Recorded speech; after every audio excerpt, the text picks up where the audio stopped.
Hi friends, ఎలా ఉన్నారు మీరంతా? ఐ హోప్ మీ అందరూ బాగానే ఉండాలని కోరుకుంటానండి. సో గైస్, ఇప్పుడున్న హాట్ టాపిక్ ఏంటంటే ఖతర్లో జైల్లో ఉన్న మాజీ న్యావీ అధికారులు ఎవరైతే ఉన్నారో వీళ్ళు విడుదలయ్యారు. విడుదల ఇంటికి కూడా వచ్చేసారు. అయితే వీరు గత 18 నెలలుగా జైల్లో ఉన్నారు. వీరిపైన గూఢచర్యం చేస్తున్నారనే అభియోగంతో వీరికి మరణశిక్ష విధించారు. ఇండియన్ గవర్నమెంట్ జోక్యంతో మరణశిక్ష రద్దు చేసి జైలు శిక్షగా మార్చారు. అయితే ఇప్పుడు వారిని జైలు నుండి విడిపించారు. వాళ్ళు ఇండియా వచ్చేసి స్వదేశాలకు వచ్చేసారనమాట. వీరు జైలు నుండి ఇండియాకు వచ్చిన తర్వాత ఎయిర్పోర్ట్ నుంచి బయటకు రాగానే జై మోడీ అంటూ కూడా నినాదాలు చేశారు. ఇందులో సౌరభ్ అనే ఒకతను, నవతేజ్, కుమార్ వర్మ, నాస్పాల్, రాగేష్, సుగ్నాకర్ అనే వ్యక్తి వైజాగ్ తెలుగు వ్యక్తి అనమాట. ఈ 8 మందిలో ఒకడు మన తెలుగు వ్యక్తి కూడా ఉన్నాడు అనమాట. అతని పేరు సుగ్నాకర్. ఇతను కూడా ఇండియా వచ్చేసాడు ఆయన.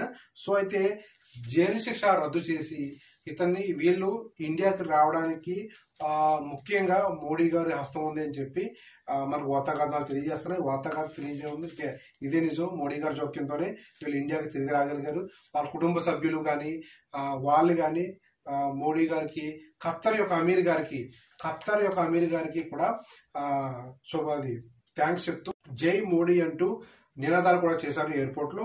సో నెక్స్ట్ ఇది ఇలాగా ఉండగా ఇంకో విషయం చూసుకుంటే ఖత్తర్ నుండి ఎల్ఎన్జీ గ్యాస్ ఇంపోర్ట్ చేసుకుంటున్న దేశాలలో అతి భారీగా ఇంపోర్ట్ చేసుకుంటున్న దేశం అంటూ ఉందంటే అది భారతదేశం. ఖత్తర్ యొక్క ఎల్ఎన్జీ గ్యాస్ కొంటున్న దేశంలో ఎక్కువ సంఖ్యలో కొంటున్న దేశం ఉంది అంటే అది భారతదేశం. నెక్స్ట్ ఇంకో విషయం ఏంటంటే ఖత్తర్లో భారతీయులు వివిధ రంగాలలో ఖత్తర్ యొక్క అభివృద్ధికి కూడా తోడ్పడుతున్నారు, హెల్ప్ చేస్తున్నారు. నెక్స్ట్ ఇంకో విషయం ఏంటంటే ఒకప్పుడు గతంలో ఖత్తర్ని బాయ్కాట్ చేశాయి. ఇటు యుఏ కానీ, సౌదీ కానీ, బెహ్రెయిన్ కానీ, ఈజిప్ట్ కానీ ఈ దేశాలు ఖత్తర్ని బాయ్కాట్ చేశాయి. అప్పుడు ఖత్తర్తో ఏ దేశంతో కనెక్షన్ ఉండేది కాదు. అప్పుడు జల మార్గం కానీ, వాయు మార్గం కానీ, భూమార్గం కానీ అన్ని నిర్బంధించి పెట్టాయి. ఖత్తర్కి ఇటు నుంచి అటు అటు నుంచి ఇటు ఏవి రావడం.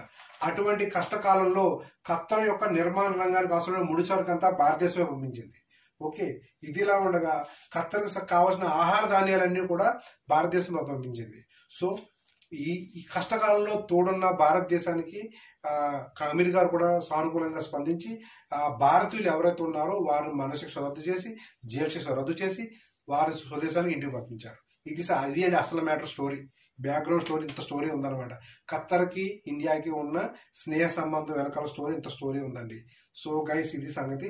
నెక్స్ట్ వీడియో మళ్ళీ కలుద్దాం. అంతవరకు బాయ్.